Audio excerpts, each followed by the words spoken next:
Well, hello everyone. This is James coming at you with another awesome video. I'd like to welcome you to the channel. Welcome to the channel. Now here we're going to look at different strategies and techniques as to how to promote those affiliate links. How to promote those affiliate links, okay? So this is what we do here. We're looking at 2 strategies, concepts, ideas about promoting, how to promote online, how to let people know about the product that we are marketing, that we're offering. Now, this is typically done with what is called a call to action. Now, a call to action is just as the name implies. You're asking them to do something, okay? You want them to do something. Now, you need to make sure that you like this page, like the video, let people know that we exist. Okay, so you need to like, share, and subscribe. If you haven't subscribed, to also do so. You have to take massive action. You must do this every day, every day, every day, every day. Take action. It's great to get the information. It's great to understand the information. But once you have gotten the information, you understand the information, then the next logical step is to take action. You have to act upon it. Be a person of action. That's the only way you will see your dreams and goals come to pass. And then as you begin to take action, you will be able to say, hey, the dream is true. I am living the dream. But you will not be able to live the dream until you take action. You have to take action. As I used to hear my grandfather say all the time, stop being a bump on the log. You got to do something. Don't be no bump on the log. Do something. All right. You must also become a thankful person. You have to be a thankful person. Give thanks. Okay, so let's go ahead and get started with this topic today. How to create the perfect call to action. There are different strategies and techniques that we see that goes into place when it comes to creating a call to action. Now, here are some examples of call to action buttons. Okay, now this is group 1. We're going to look at 3 groups, and this is group 1. Now, if you notice here, there are some similarities, and then there are some things that are different. The differences in between the several buttons are there are different colors, different shapes, different texts, different sizes. Okay, those are the things that they have that are not in common. Now, if you look at the buttons, you will notice that they have certain things that are common. And if you notice, they have a solid background for the most part. This one here has like a 2-color background, but they're doing a play between the light orange and the dark orange. Okay. If you notice the backgrounds, a lot of them are 1 color. They're pretty much solid. Well, you got 2 here, but they're pretty much 1 color. And the lettering is different from the background, the text. The text is a different color, and it stands out. It's what they call, this is contrast. Okay, it's contrast. And so it's done this way so that you can easily see the button and you know what to do. Now, this is a flat surface, but a lot of times they try to make the button look like it's 3-dimensional. And that's done on purpose so that when you click it, it's supposed to do something. But keep in mind that it's on a web page. So the button itself is really not going to do anything. They're creating the illusion that it's doing something. Because when you click it, it takes you to the sale. It takes you to the payment, or it takes you to the action. They have, it's hyperlinked. It has like a text. It has a link, HTML. They use code, HTML code, and then it tells it where to go. If that HTML code wasn't behind it, wasn't on the web page, and it wouldn't know where to go. Okay, it has to be told what to do. Remember, a computer, you have to tell the computer what to do. The computer cannot think. It has been programmed to think. Okay, it's been programmed to think, but without the programming, the computer doesn't do anything. It must be told what to do. I remember when I was in college, I took this computer class back in, I guess this was 1982, 83. I believe I was a junior in college. And I took this computer class from a math teacher, and we thought that lady had lost her mind. She was always talking about if, then, else statements. If, then, else. If, then this. If, then this. I was like, what is this lady talking about? But she really helped me to understand how a computer worked. And, you know, there are some things that we had to go write a very simple program. Let's say, for instance, everyone knows that 2 plus 2 is 4. Well, she said, well, the computer doesn't know that 2 plus 2 is 4. You have to tell it that 2 plus 2 is 4. And this is where programming comes in. Okay. Now, we, as human beings, we all know that 2 plus 2 is 4, 3 plus 3 is 3, 3 plus 3 is 6. You know, we understand that concept very well. Well, the computer doesn't know that. A computer has to be told that 2 plus 2 is 4. And the way it is told that it is 4, it is through programming. Okay, it's through programming. So, I said all that to say was these buttons have instructions. Okay, they have instructions on where to go and what to do. Okay, now here's the second group of buttons here. You have some similarities and some differences. Pretty much the shapes or what they have in common. If you notice, they are using different icons, different colors, but they all have the same shape. Okay. Then here's our third group. All of these are pretty much, they have some similarity when it comes to shape, but they're different sizes. Okay, they're different sizes. So this kind of gives you an idea as to what buttons, what call to action buttons look like, the wording that you will see in the call to action buttons, and then the color combinations, how these buttons are designed and why they are designed the way that you see them. The reason that they are designed that way is so that the action itself can be clearly seen. That you're asking them to do can be clearly seen. They don't want any misinterpretations or misunderstandings as to what needs to be done. Okay. Now, how to create the perfect call to action. What needs to be in place in order to see a good call to action? Okay, it has to use action words. Focus on value, you have to give it value. Curiosity, create curiosity. The design of a button.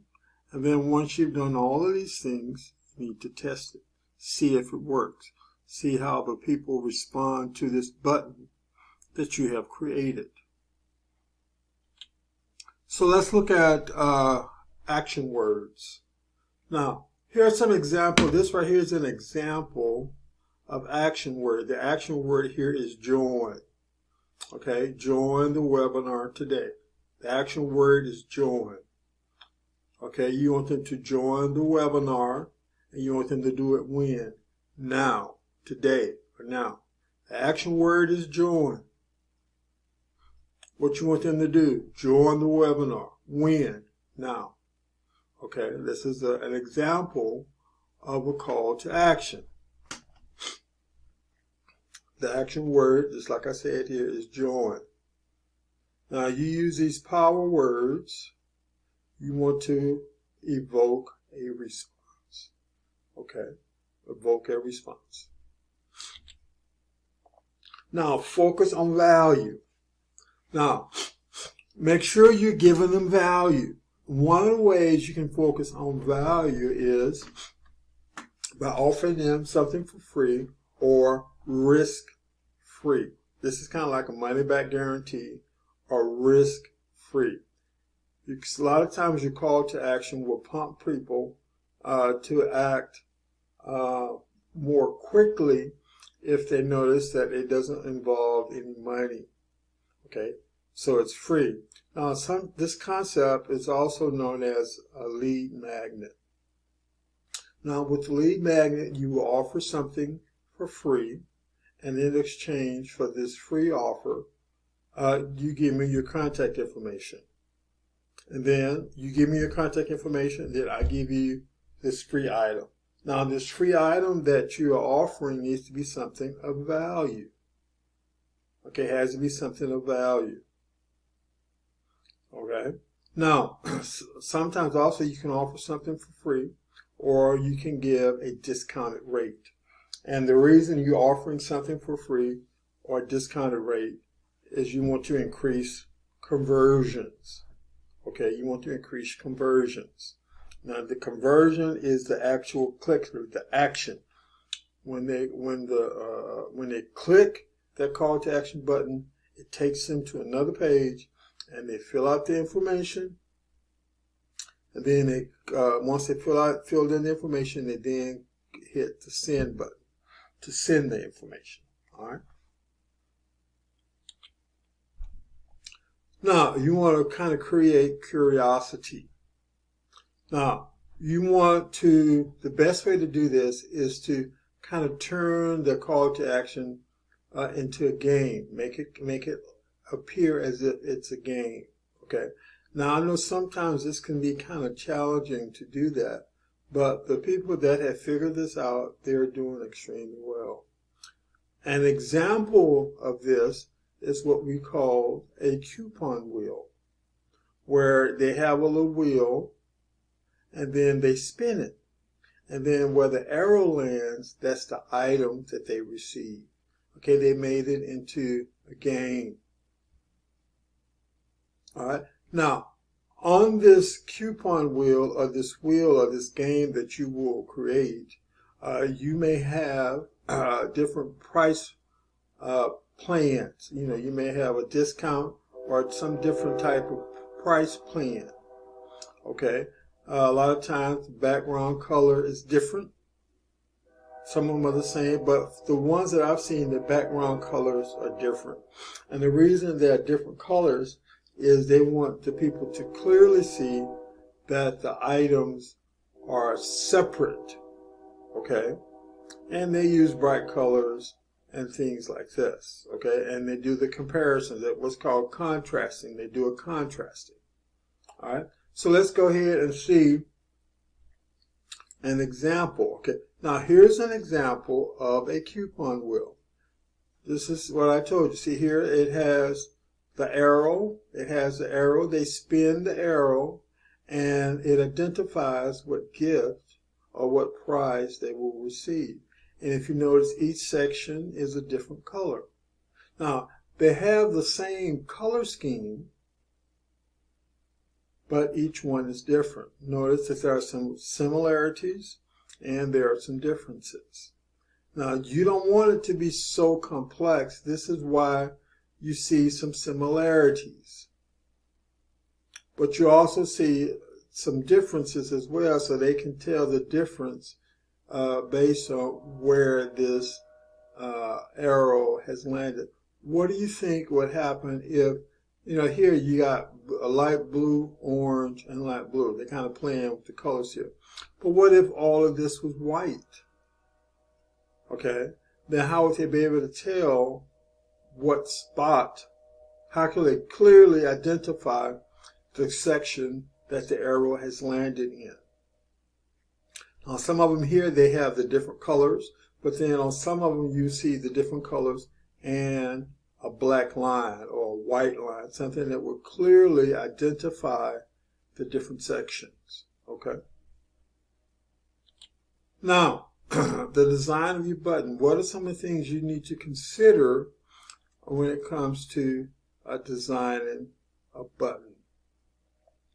Now, you need to make sure that you use white space effectively. Okay, white space, or what we call blank space, is referred to as white space. Now, you don't want a whole lot of lettering, but you do want kind of clear. If you look at the examples that I've shown you, how they were designed. Okay, the colors need to do what they call is contrast. Okay, so you want the colors to kind of play off each other. Colors to play off each other. They're in a frame. They're in a frame. Okay. Colors contrast. Okay. Pay attention to the size of the button. So you have to look at the color, the size, and the shape. These are things that you must take into consideration. Now, today people are on their cell phones quite a bit. They're searching the internet quite a bit. And so you need to make sure that your call to action button is compatible with a cell phone. Okay, make sure it's compatible. Now, testing. How do we test, or what is the importance for testing our call to action button? Now, we want to make sure that it works correctly, that it leads to conversions. You spend a lot of time on creating this call to action, and the reason that you're not getting a good response is the design of it. Well, you need to test it. You need to do what's called like a split test, an A/B split test, where you have two different colors. You may have one call to action red, the other one may be blue, and then you want to see what colors people respond to better. Or it could be a different size.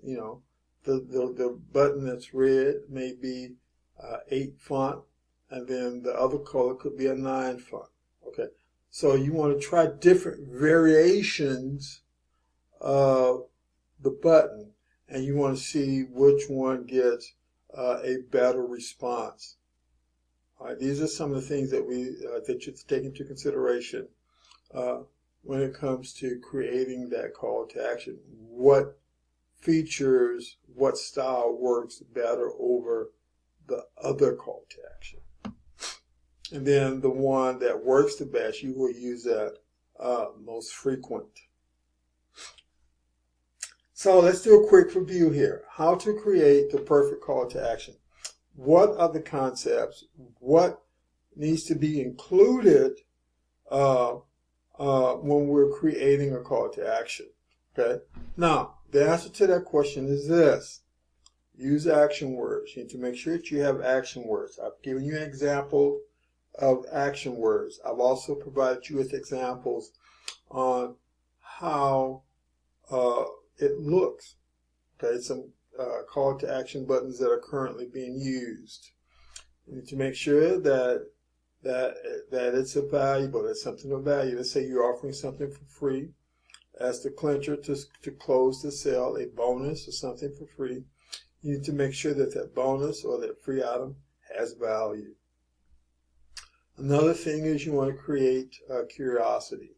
Remember, I gave you the example of the coupon wheel, where you would spin the little wheel, and it will land in a different section, and based on the section that the arrow has landed on, you could it will determine the prize that you will receive, or the gift that you will receive, the discount. So it varies, okay?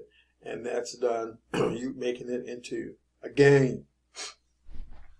And you also need to, how to design a button. There are certain considerations that you have to take into when it comes to the design of the button. Not just the color, size, and shape, but also the color, the background and the text. You need to make sure that they contrast, that you can easily see the text. So a lot of times the background will be one color, and then the text would be another color, and the text would be on top of the background. The reason it is done that way is so that you can clearly see the instructions. The text on the button is the instructions. It tells you what to do. Now, also, you need to test. Test your call to action. See which variations work the best. Which colors work the best. So these are the things that you have to take into consideration. Quick review again. You need to use the proper action words. Make sure that value is being given. Make it into a game. Make a game. Make a game out of it. You need to look at the design of the button. Okay, what color is the button will be, the shape, the size, the font, the text. These are things that you have to take into consideration. And then you need to test, see if it works properly. And the whole purpose behind this call to action button is conversions. Okay, it's for conversions. So these are some things that you must take into consideration when you're creating this call to action. The whole purpose behind this is to get conversions. Okay, again, here's a quick review as to examples of call to action buttons. Remember that they have some things in common, but then they also have some differences. Look at how they are designed. These are examples of call to action buttons. All right. All right. Hey, this has been James. It's been great talking to you. I love sharing these ideas and concepts about affiliate marketing, how to get more conversions. This is what this is all about. How to get more conversions. This is the purpose of this presentation, is how to create the perfect call to action. Okay, call to action is simply more than asking for the sale. You ask for them to do something, and you're going to ask for the sale. Now, if there's a particular topic you would like for me to cover, drop me a note, send me an email, so that I can create the subject. So I can do the research and then create the subject, okay? Create the video. Also, remember, you have to promote every day. Promote that referral link, that affiliate link, okay? You have to do it every day. You have to be consistent. You have to take action. Massive action every day. It does no good to have the information and you don't do anything with it. You have to take action, especially if you want to see your dreams and goals come to pass. I know everyone that's viewing this would like to be able to say, I'm living the dream. I'm living the dream. The dream is true. I am evident that the dream is true. And the way that the dream will become true is you must take action.